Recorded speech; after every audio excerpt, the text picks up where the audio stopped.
Welcome.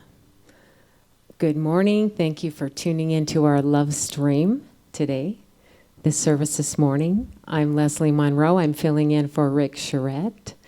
We'll start out with an opening song. Join us as we sing together, Be as Good as You Are.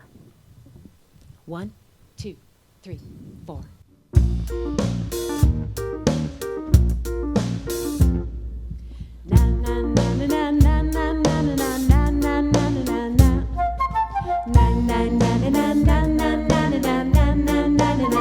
Go ahead and be as good as you are.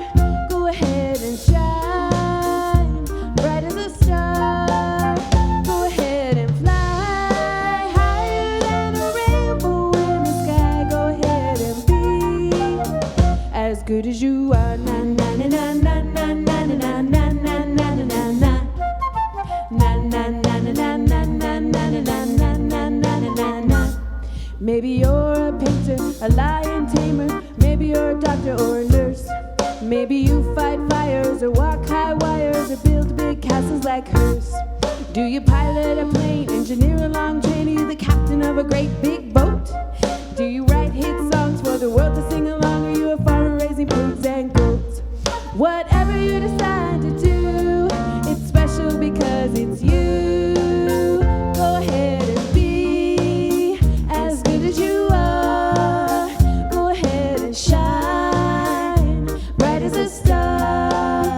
Go ahead and fly higher than a rainbow in the sky. Go ahead and be as good as you are. Na na na na na na na na na na na na na.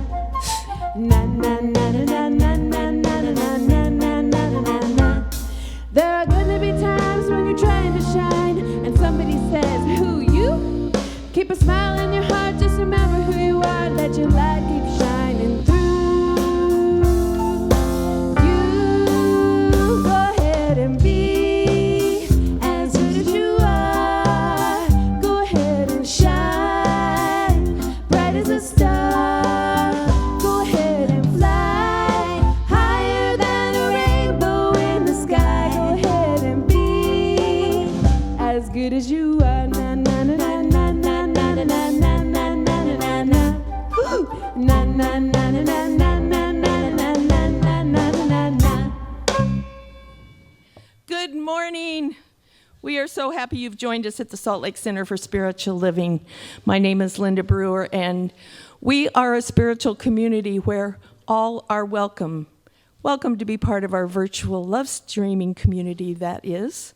We are still not having anyone not participating in the Sunday service in attendance in response to the current COVID numbers and to keep everybody up here safe. But we are watching closely for the right time to reopen safely, so please stay tuned. I promise you we'll do that as soon as it's safe. Our practitioner holding high watch from home this morning is Teresa Martin. Throughout this service, she will be in prayer, knowing that the best and highest is unfolding here this morning as we share this sacred time together. Our prayer practitioner this morning is Farrell Zeman. Our center is a spiritual community that teaches a philosophy for daily living based on spiritual principles and practices that are universal among religions.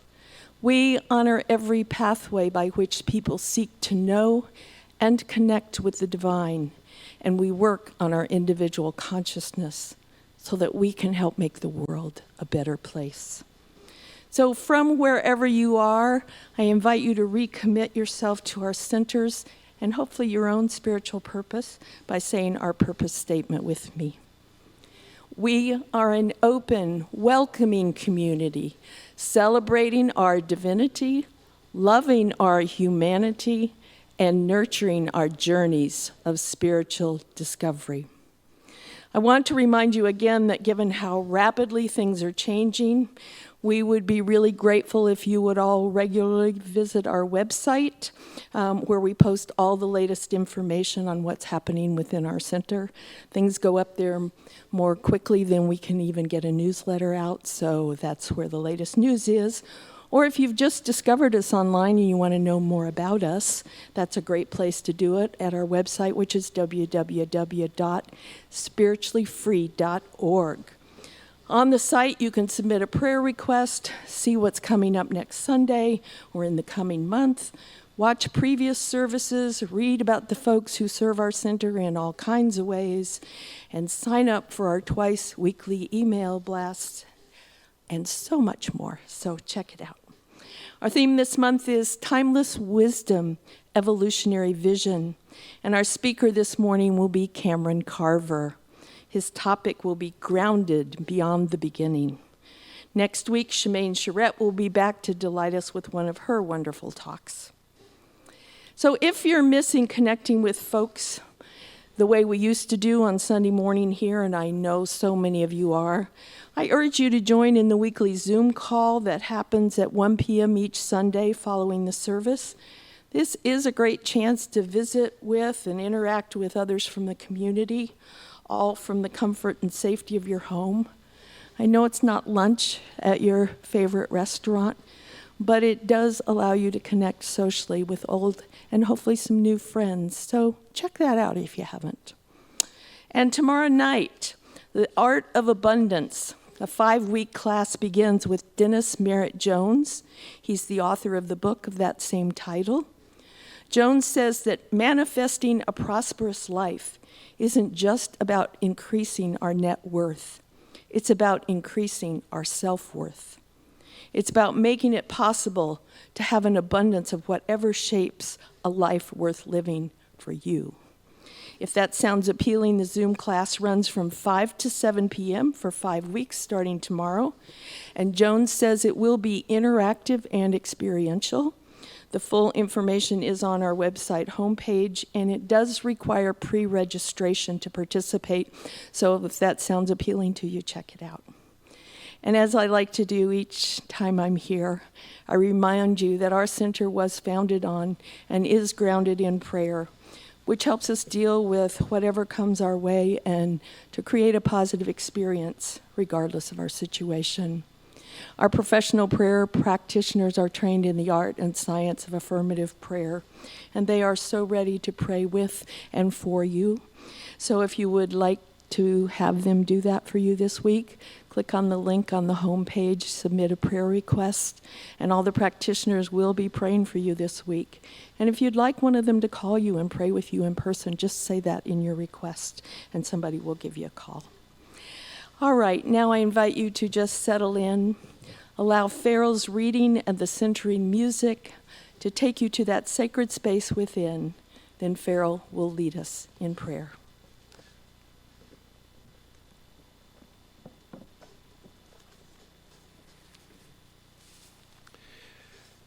The reading today is from The Science of Mind by Ernest Holmes. If we suppose spirit to be the life principle running through all manifestation, the cause of all, then we must suppose that it has substance within itself. It is self-existent consciousness, and also self-existent substance. Spirit makes things out of itself through some inner act upon itself. This inner act must, of course, be an act of consciousness, of self-perception, of self-knowingness. What God is, this has been called the Word of God and the self-contemplation of God.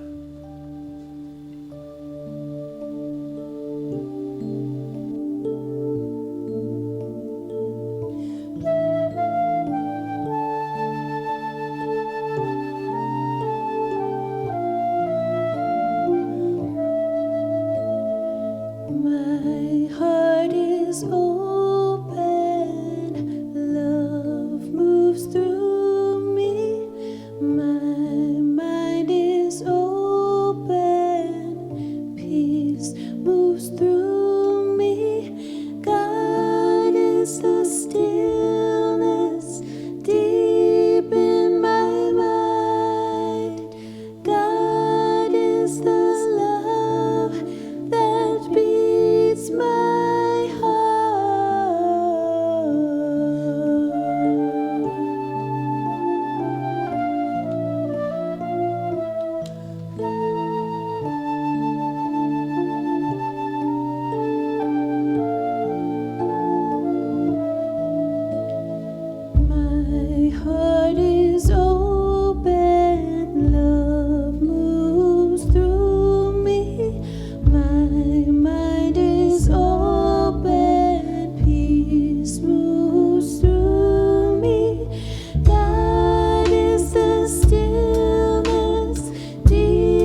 As God is that stillness within, I breathe deeply and allow my being to settle into that communication with that divine presence that is always with us. I know that that presence guides and directs and leads me moment by moment as I am open to that prompting. And so I give thanks for that. I know that I am not alone. I know that we are not alone, that we are all guided by that same divine principle, that same divine voice within us.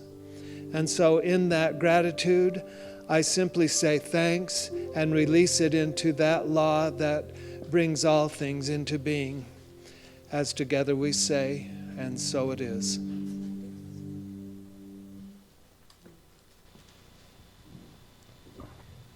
Now it's time for our community song. And the third harmony you've been hearing here is from our special musical guest today, Mel Soul. And we're excited to hear from her. She's been here. It's been a while since you probably wasn't even in this building. Yes, so we're excited about that. So sing with us, There Is One Life. 1, 2, 1, 2, 3.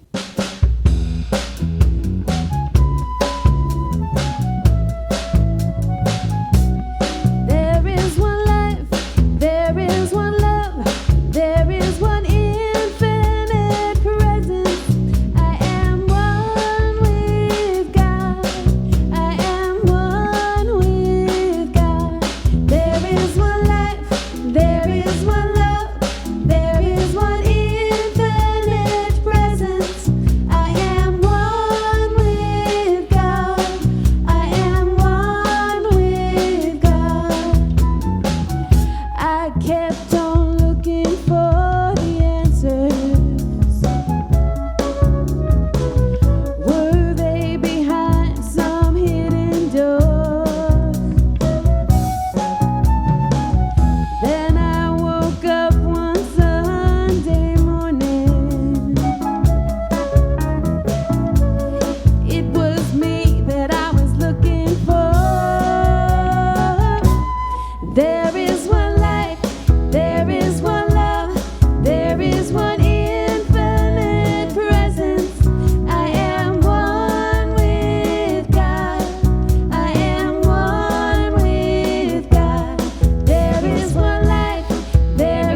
All right. We could hear you singing along, yes? So I am so honored and so excited, and I looked her up on YouTube, and yeah, wow. I introduced to you Mel Soul, who is a local singer and songwriter from right here in Utah, right in Orem. She's been vocally trained by professional vocalists Rebecca Chalk and Mindy Pack. She has worked with songwriter professionals Rich Parkinson, Shane Adams, Johnny London, and most recently, the accomplished singer-songwriter Natasha Bedingfield. Her goal as a singer-songwriter is to inspire her fans to love themselves and then love everybody else. Here is Mel Soul singing, "We Are the Storm." Thank you. So this next song is going to be on my new EP coming up. And it's basically my emotions and feelings of how COVID went down when it was first, the first wave or whatever.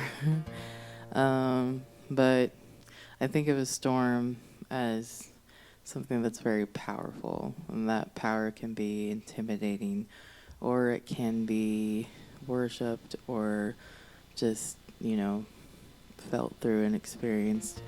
And I think that's how humanity is constantly.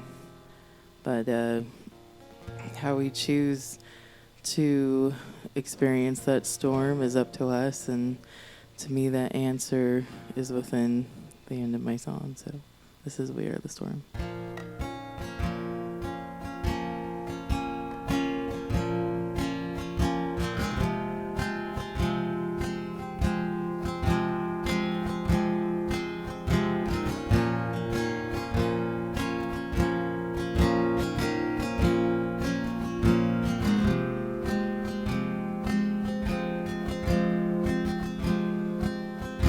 They tell us how to live, they tell us how to be. We never had a say, there's always been defeat. But at least we could all laugh together and suffer in each other's arms. At least we could all be together, even though we wanted so much more. But there's something in the air that makes our reality twist into its knees. And they're telling us to stay inside, keep the rain out of the streets. But we are the storm, we are the storm, we are the storm. Oh, oh. We are the storm, we are the storm, we are the storm.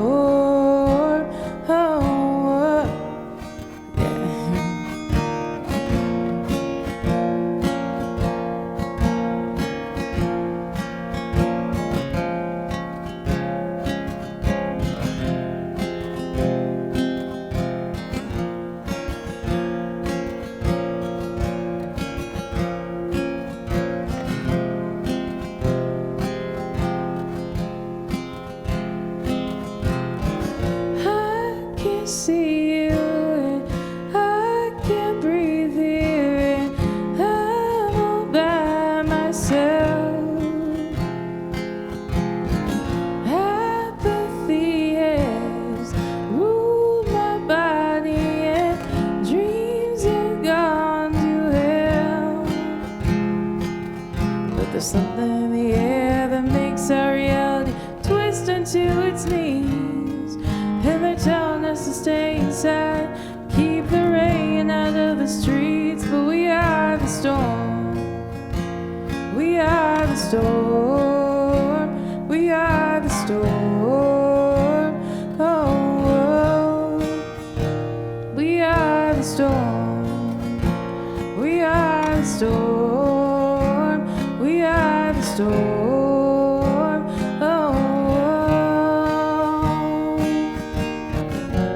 I predict a weather change, I predict a weather change in the name of love, in the name predict a weather change. I predict a weather change in the name of love. In the name of love, 'cause we are the storm. We are the storm. We are the storm. Oh, we are the storm. We are the storm. We are the storm. Oh,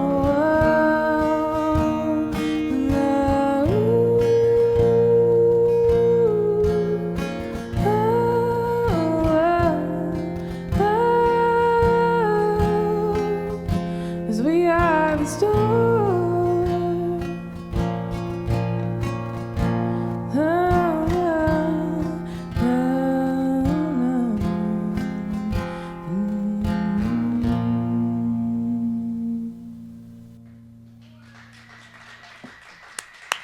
Thank you.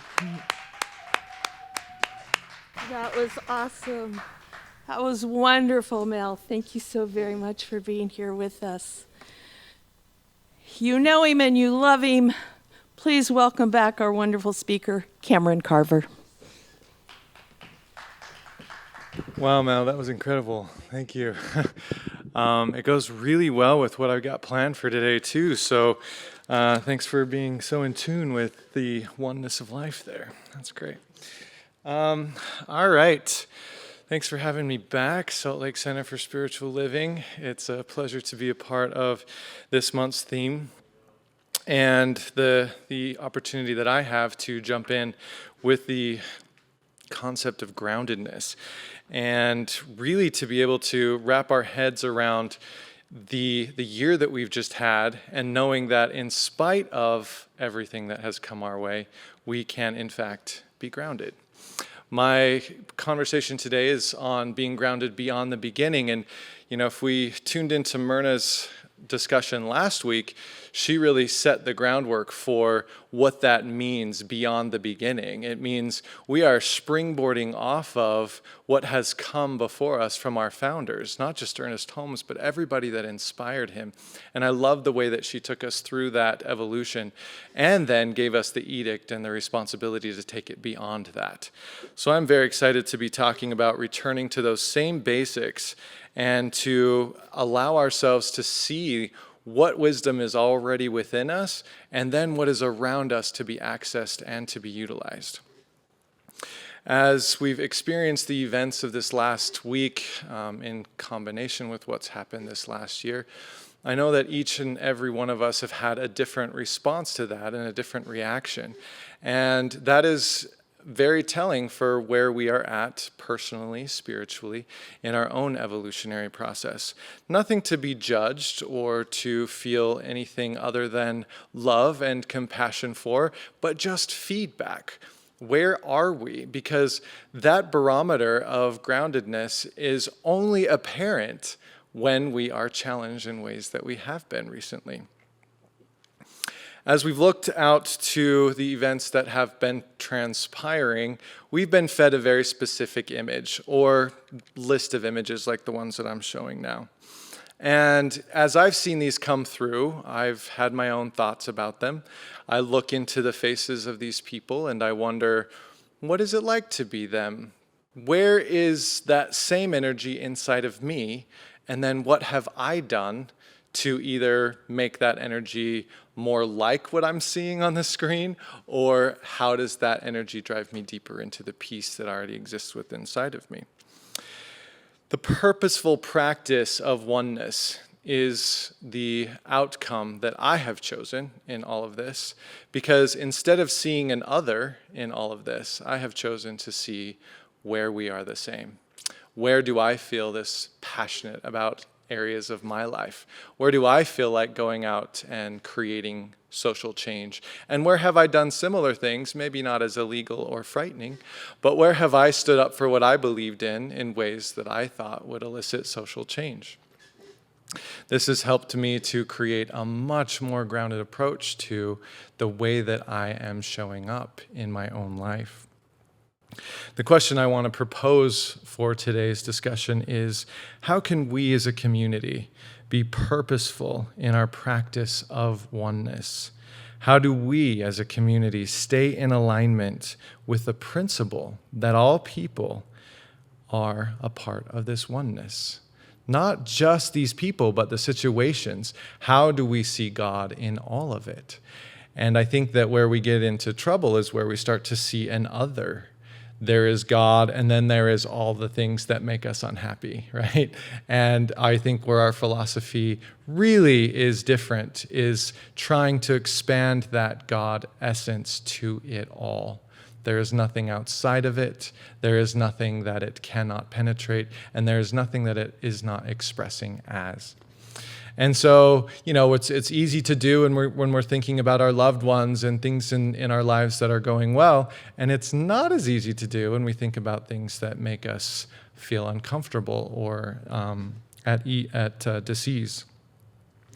So, the principles of science of mind call us in our own efficacy, in our own relationships to ourselves, to detach from these absolutes, such as, the cancer that kills the innocent child.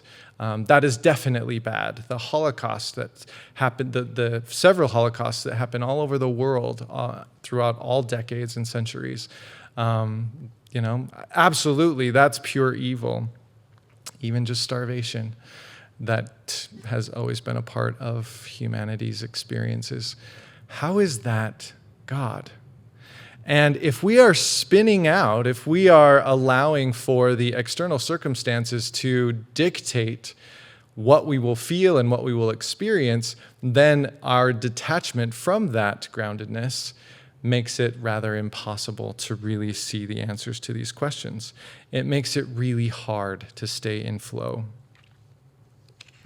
When we look at the world around us right now and we watch how everybody is reacting to each other, it's quite fascinating to see what reactions come about because of a narrative that we choose to attach to. I've watched people destroy relationships with families and with friends. I've seen blanket statements that have tried to eradicate the pain that people are feeling deep inside of their hearts and their consciousness. And I see that this is all an effort to elicit some sort of response externally. Change, please, so I can be comfortable. And as we individually look at how we're responding to it, what is that feeling that carries with it? What do we see as our own authentic expression? And are we in alignment to that, or are we deviating from that? It's amazing when we see an entire nation and even world join us in a way that it never has before. We've managed up until this point to remain rather factioned from the rest of the planet. We've had our own little corner and they've had theirs. This year has created a oneness unlike anything that we've ever seen as a species. It is literally unprecedented, and we get to be a part of that. But what we don't realize is that it's not always the Beatles that bring us together to remind us that there is something beyond the conflict. The conflict then becomes the way. I think it's a fascinating contemplation to be able to take something that seems so bad and look at the repercussions, not just the ones that are destroying us, but the ones that are actually bringing about the change that we've all said we've wanted. And especially as part of this organization, that global heart, that global mission, it's being achieved through some of the greatest chaos that we could possibly imagine. And so as we turn to the basics, as we go back to the beginning and then forward, we have so many tools and skills available to us, so many masters that we get to learn from. and so many more ways to gain access to those masters than anyone in the history of the world has ever had.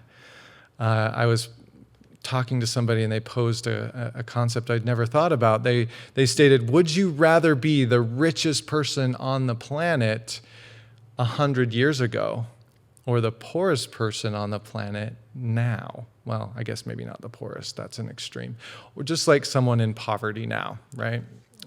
Someone who has access to a cell phone and a computer and, running water and, just stuff like that. Like, what would you rather be? And when you start to think about it, the level of benefit that we enjoy is far surpassed to anything, whether it's technology or healthcare or any of those other things that we may just kind of take for granted. We are all rich beyond our wildest dreams if you look in comparison to something like that. And what I really want to drive home with that is the wisdom we have access to. We can literally go and learn from anyone we want to, present, past, and take what works for us and make our lives the best lives possible. Our only challenge is, which parts of it are we going to choose? I've talked several different times about each one of these different areas of growth and wisdom that we can access. The first being the 12 steps. The Serenity Prayer teaches us to know where our locus of control is. What can I control? What can't I? And what am I going to do with the remaining energy? The Ho'oponopono concept teaches us that if it's outside of us, it's inside of us. And the only way to change what we see is to change what we feel. Then we've got A Course in Miracles that teaches us that all attack is merely a call for love.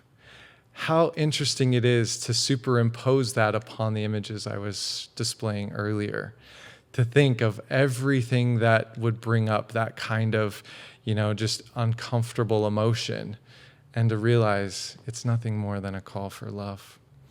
And then finally, the work, teaching us that fighting against reality, fighting against whatever is happening, is the only time that we will ever suffer.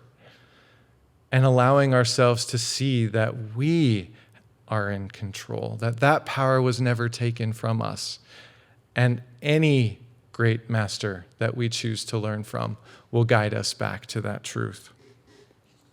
My intention today is to take all of this energy, all of this experiential wisdom from the ages and pull it out, not give it to you, but to remind you that it's there, that whatever has clouded that experience for you is not taking away your ability to reconnect to it.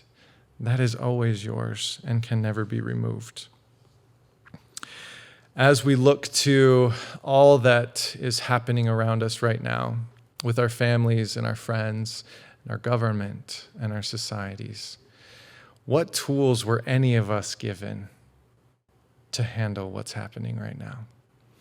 How do we find our way through something that is unprecedented, that calls us to rise to an occasion that nobody can really show us the way? How do we facilitate this process when we're all doing it for the very first time together? And then how do we take whatever we've got and combine it so that we can get through this thing and make sure that our outcome is as grounded as possible? There are three kinds of people in situations like this, and their reactions are very unique to themselves. The first kind of reaction that we see when things go the way that they are right now, whether it's in war or natural disasters or something that's just that monumental, is there's the kind of person that will fight against it, that will go out and march in the streets like we saw in those slides, that will, gird up their loins and run into the streets and try to save everyone, that will just head into the storm. Then there are those who pretend the storm never happened or isn't even happening. They disconnect. They smell the roses. They go for a walk. They make sure that none of that is experienced or felt internally.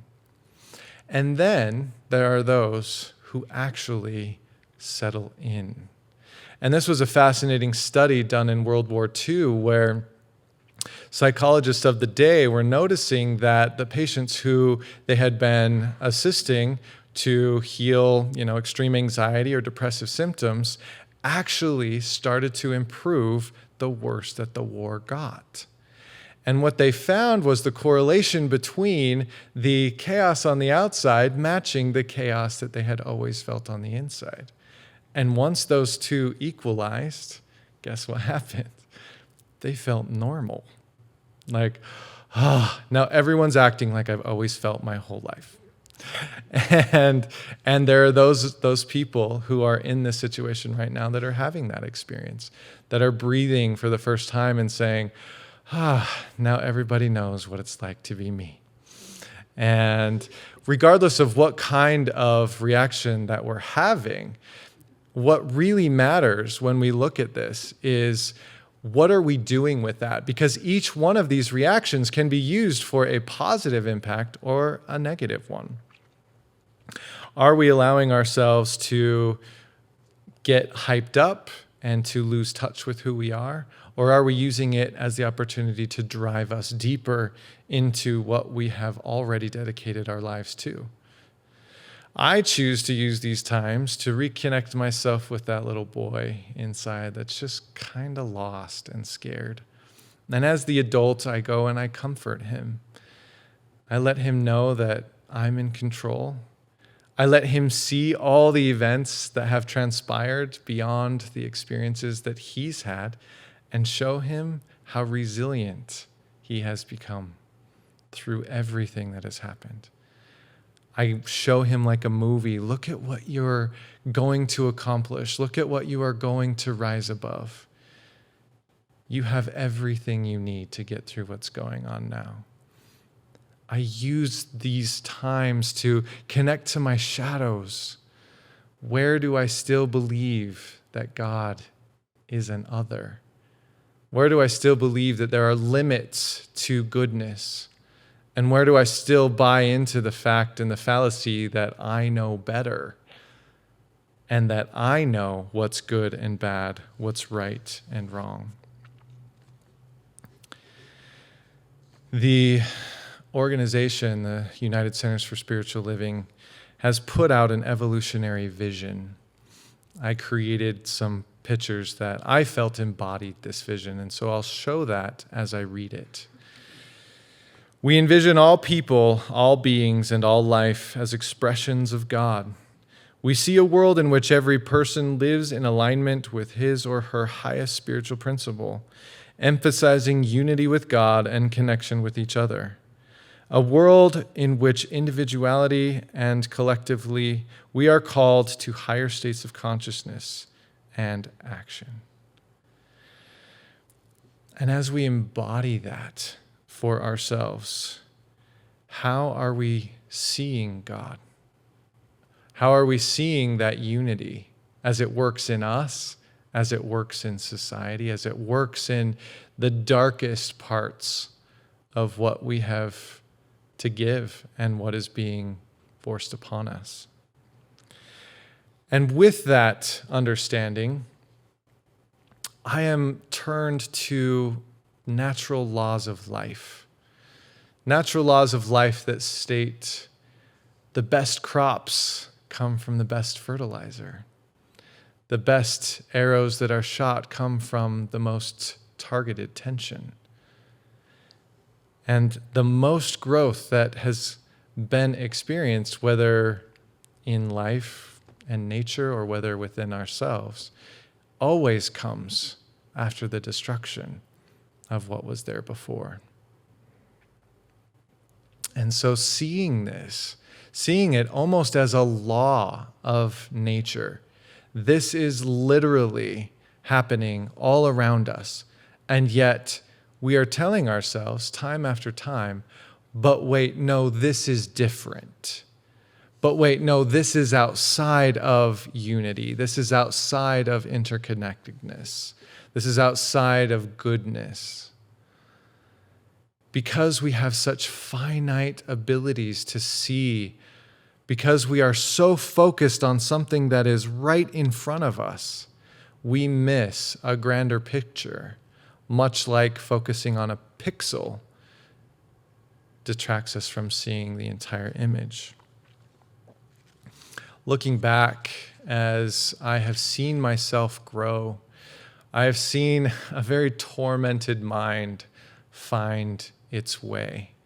I have seen those absolutes of good and evil and right and wrong and black and white fade away so gently as I acknowledge and embrace the reality that my finite little mind will never comprehend the infinite. And yet, there is something beyond that finite mind. There is something that connects me to everything, that knows more than my mind will ever know, that can show me and guide me, even when my mind takes over. I remember clamoring about, even in this community, to various ministers and practitioners and other members of the congregation, like, please, tell me how all of this works. There has to be evil. There has to be separateness. It doesn't make sense to me.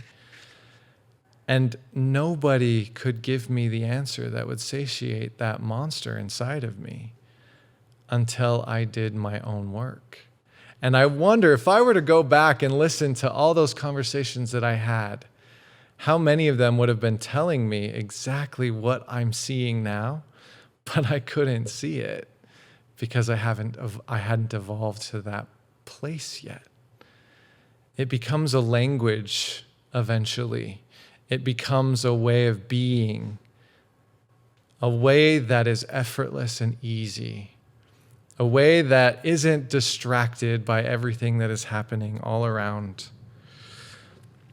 When we truly understand oneness, there's a mysterious beauty that emerges that we don't have to figure out, that we don't have to make sense of.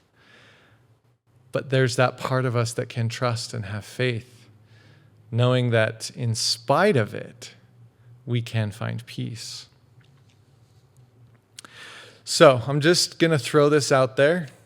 As you hear me talk of the ideal, I'm just curious, do you have a part of you that mirrors the part of me that I'm talking about?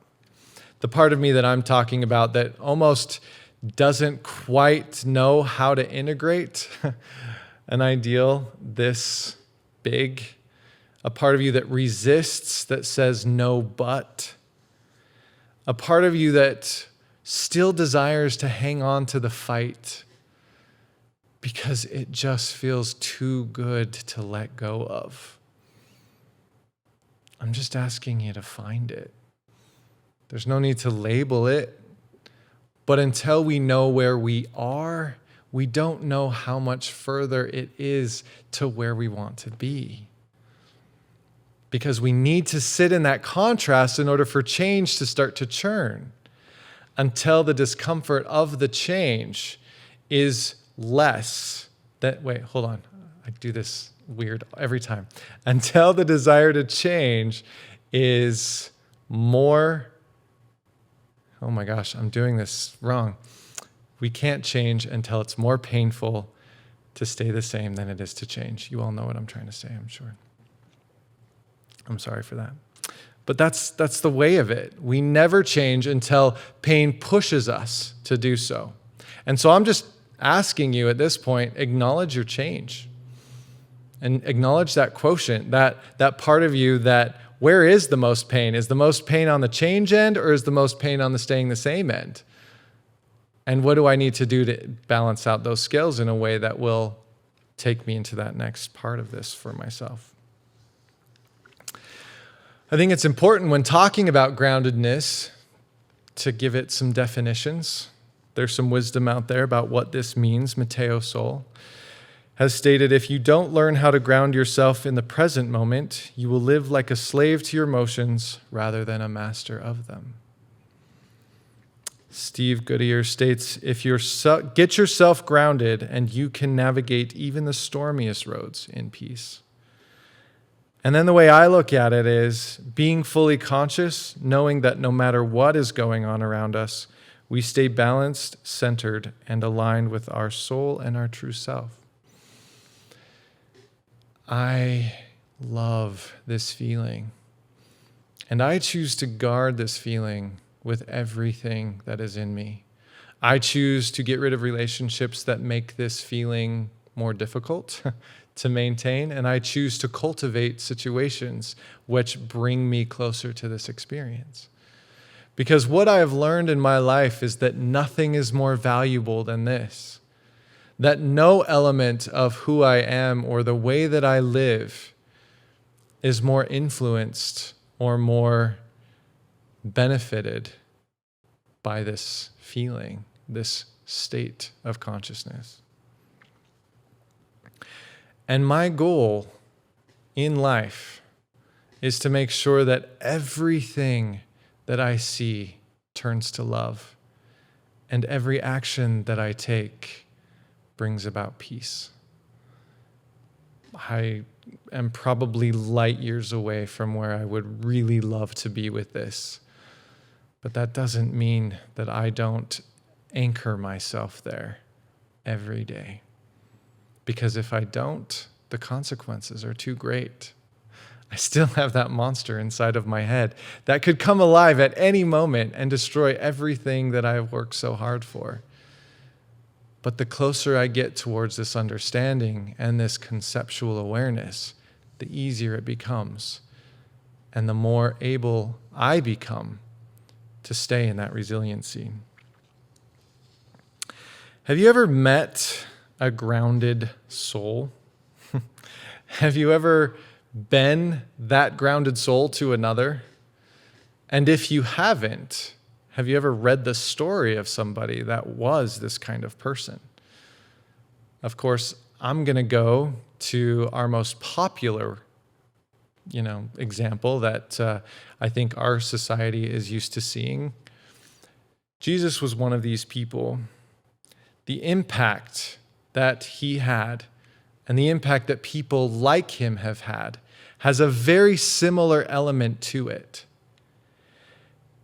When consciousness like this shows up on our planet, crowds gather, societies transform, and individuals become more than they ever could have been otherwise.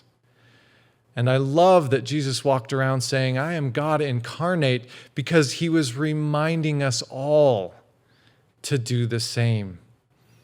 That we all can have this impact. That we all can walk out into this world, now more than ever, with social media. We can have crowds that big while we're sitting on the toilet. Right? And we can influence them all day long as we type away. I think this is something that we take for granted, that we don't realize the power that we yield, and we neglect to see what this can do to transform the worlds that we're a part of. We may not change the entire planet, but each of us has a little solar system that follows us around everywhere, and we would be remiss to believe that we don't impact that in a similar way. As the cliche goes, what would Jesus do? I really want to pause for a minute together today and ask ourselves that. What would Jesus do if the Capitol was stormed by a bunch of people who wanted change? What would Jesus do if we went to him and said, yeah, but Jesus, my grandma supports this chaos. Surely I can get rid of her. At least block her on social media. What would Jesus do if we were to sit with him and tell him how bad we were hurting? how scared we were. And how do we show up like that for people who come to us with those same questions? There are many ways that we can go about doing this. I've talked, I think it was last month, on meditation, of course, my favorite. But there are so many others. Somatic experiencing through clinical intervention, mindfulness, journaling, and my absolute favorite, practitioner training.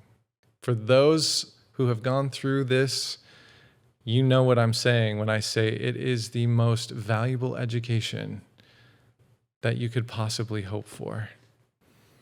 No matter how many degrees I've gone after, how many certifications I've attempted to master, my practitioner training is, and I wager might always be, the one that I value the most, the one that I turn to the most, and the one that has impacted me the most. I'm not sitting here every week praying with everybody else. I'm not on those calls that are coming in, but the practitioner that I became as a result of that training will never leave me. And it has influenced my parenting, my marriage, my relationships with my family, and my career. And so, yeah, you may not want this to be your life, but I'm telling you, if you have any part of you that thinks that that could serve your next step, follow it, because it's guiding you to something amazing. Finally, as we close up today, I want to introduce you to my new favorite enlightened master, Kabir. Nobody really knows what he looks like, and nobody really knows much about his life. But man, was he amazing. This single individual lived in the 15th century in Benares, one of the holiest cities in India.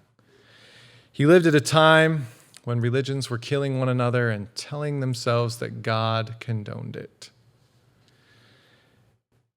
He sought every day of his life to bring together these two groups of people in a way that nobody had ever done before. And he was so good at it that each faction claimed that he belonged to their sect.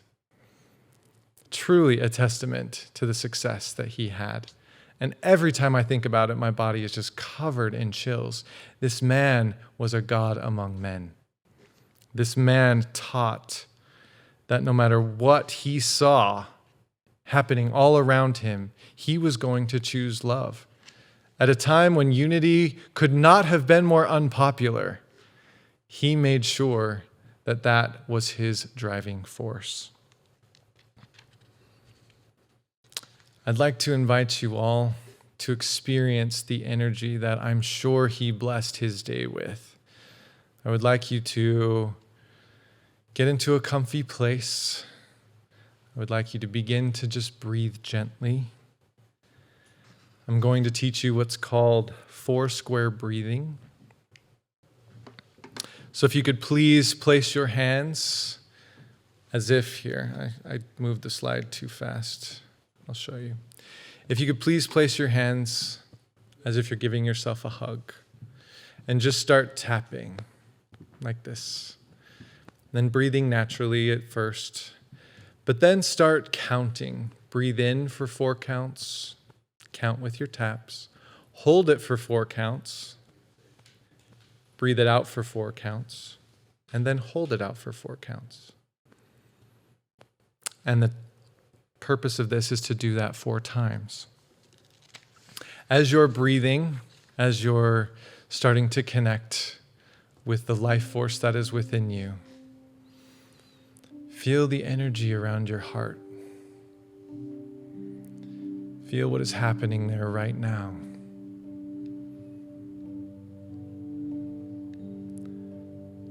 Is it expansive or is it restrictive?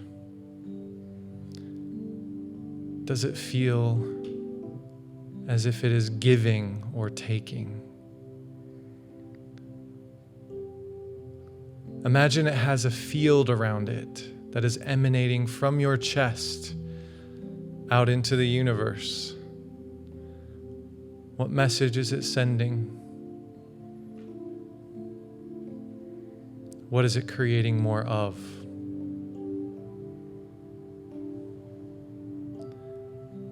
And now that you've noticed where you are, gently allow yourself to shift and ask, where do I want to be?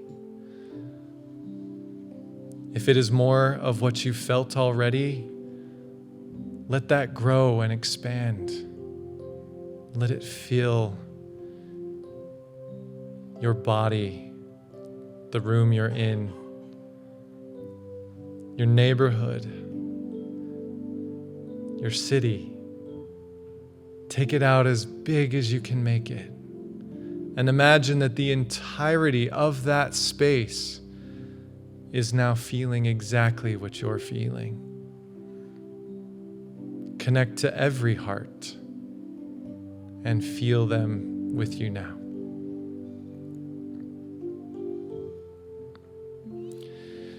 Take some deep cleansing breaths. You can stop tapping if you'd like. And I have created a treatment, affirmative prayer, in honor of my new friend, Kabir. And I'd like you to join me now, as if these words were your own. Hear my voice, but let it become yours, if you so choose. And together join me. I know that force which governs and is the universe also possesses and governs me. The beloved is neither separate nor apart from all that I know myself to be. This one life has enchanted me as I join myself with it. With intent, I give myself to the highest authority and to the highest power. I allow myself to be consumed by the courage that allows me to turn back on the conventions of race and political affiliation. I let go of convenience which deters me from my path, and let go of the old arguments of race mind which take sides and divide. I embrace love's way and want nothing more than to love with absolute purity. I embrace a pure heart, and I experience myself as one with this intention. I am willing to move through the struggle as I strive to know ecstasy, to know God's beauty, God's love, and God's heart.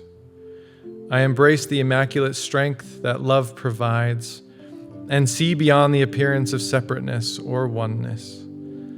I claim a sense of love so pure that my ability to sustain it will enlighten and elevate all those whose lives touch mine. It is with this clarity and groundedness that I let go of all egoic need to be right or to force my will on another. I surrender my will to that which is above all, knows all, and governs all. Without judgment, I let it be, and so it is. I am so blessed. I am so blessed. I am so grateful for all that I have. I am so blessed. I am so blessed. I am so grateful. I am so blessed. I am so blessed. I am so blessed. I am so grateful for all that I give. I am so blessed. I am so blessed. I am so grateful. I am so blessed. I am so grateful. I am so blessed.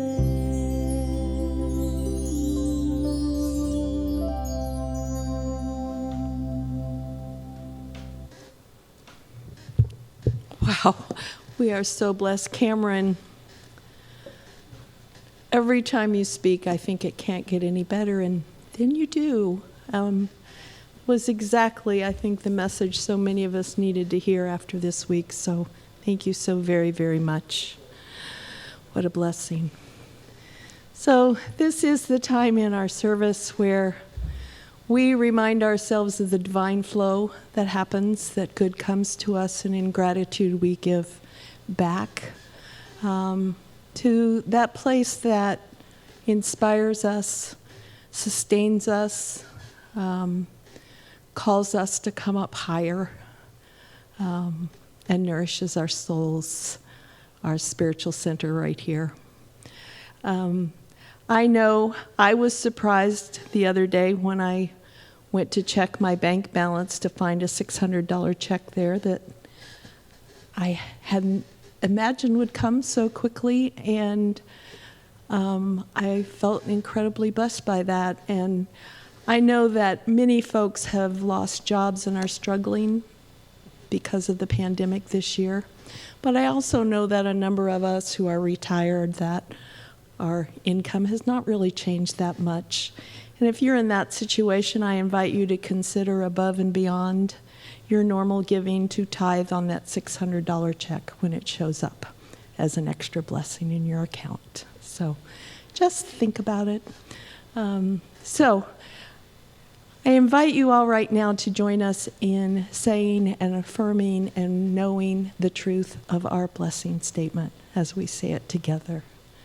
Divine love as me blesses and multiplies all that I am, all that I have, all that I give, and all that I receive.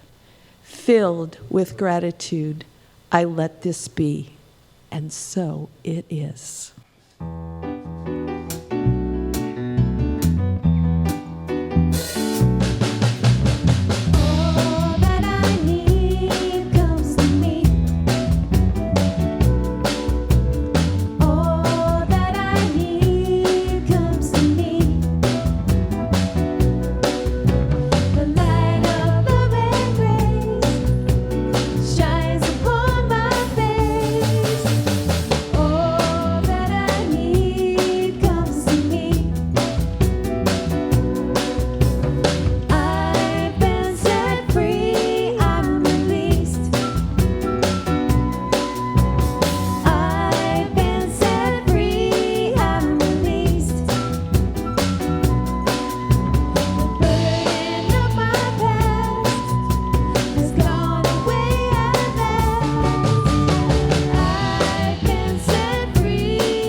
All right.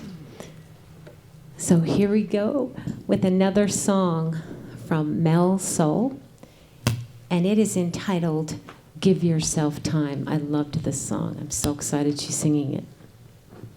Mel Soul. Thanks again for having me. I've had a really good time tonight, or today morning. I don't know what time it is. Anyway,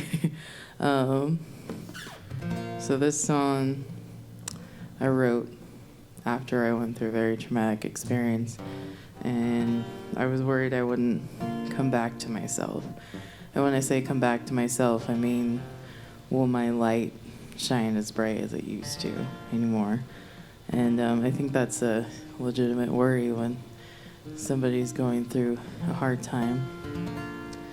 And I wrote this song after I found myself, and the biggest part of finding myself was forgiving people that hurt me. And so I know there's a lot of people out there that are suffering whether it's no matter what it is, like I get it, and just know that when you want to find yourself, it will come back. You just gotta give yourself time. So that's how this song came to be.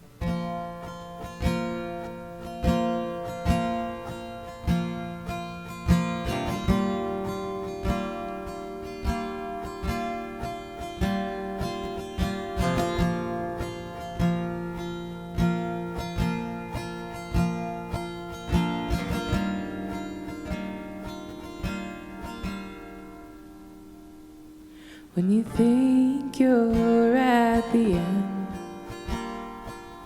you'll never breathe again. Give yourself time. When you're broken into bits, and the dark is sinking in, give yourself time. When the shadows call your name and you drive yourself insane, there's always someone else to blame, and you feel you can't escape. Give yourself time. 'Cause I was just like you in a world so cruel, thinking I would never heal my bruise. It burns and it stings, all the anger comes in waves. I know the pain. And give yourself time.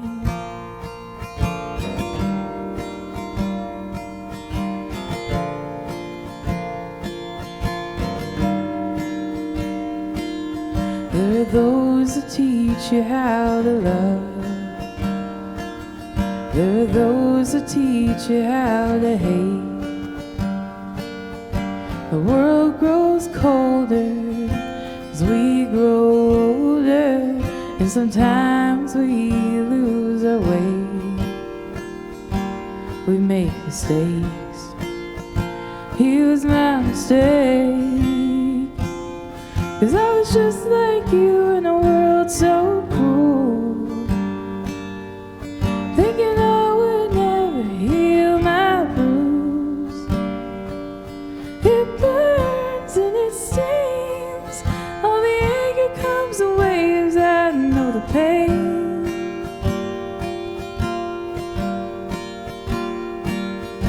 And after a while, when all your anger and bitterness becomes you for years and years,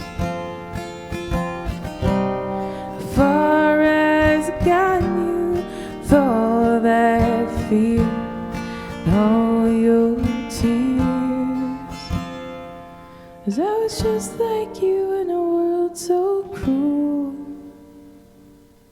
thinking I would never heal my bruise. It burns and it stings, all the anger comes in waves. I know the pain. 'Cause I was just like you in a world so cruel, thinking I would never heal my bruise. It burns and it stings, all the anger comes in waves. I know pain. But give yourself time. Give yourself time. Give yourself time. Give yourself time. Give yourself time. Thank you. Note to self, yes? Thank you so much. That was wonderful. We thank Kamrin for that wonderful, amazing, I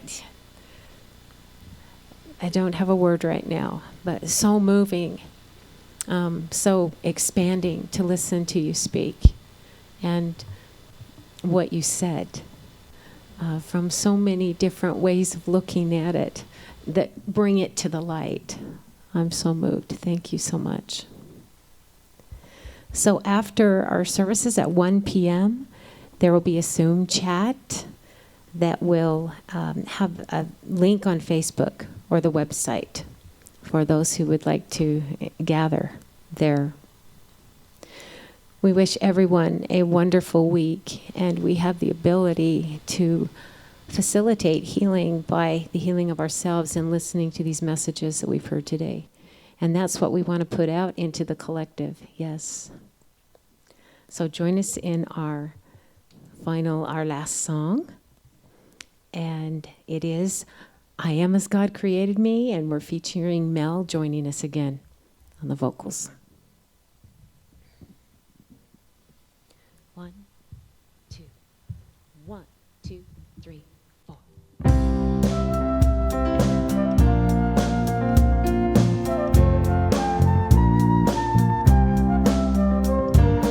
I am as God created me, in the light, in the love, and in the glory.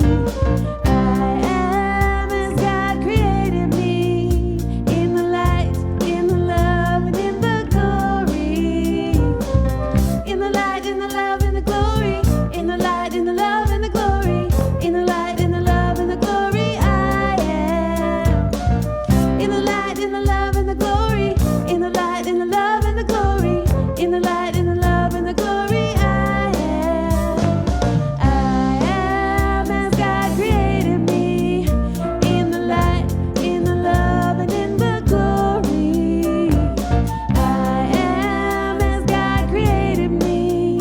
In the light, in the love, and in the glory. In the light, in the love, and the glory. In the light, in the love, and the glory. In the light, in the love, and the glory. I am. In the light, in the love, and the glory. In the light, in the love, and the glory. In the light, in the love, and the glory. I am. I am as God created me. In the light, in the love, and in the glory. I am as God created me. In the light, in the love, and in the glory. In the light, in the love, and the glory. In the light, in the love, and the glory. In the light, in the love, and the glory. I am. In the light, in the love, and the glory. In the light, in the love, and the glory.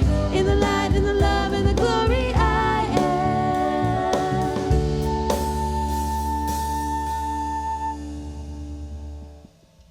Yeah.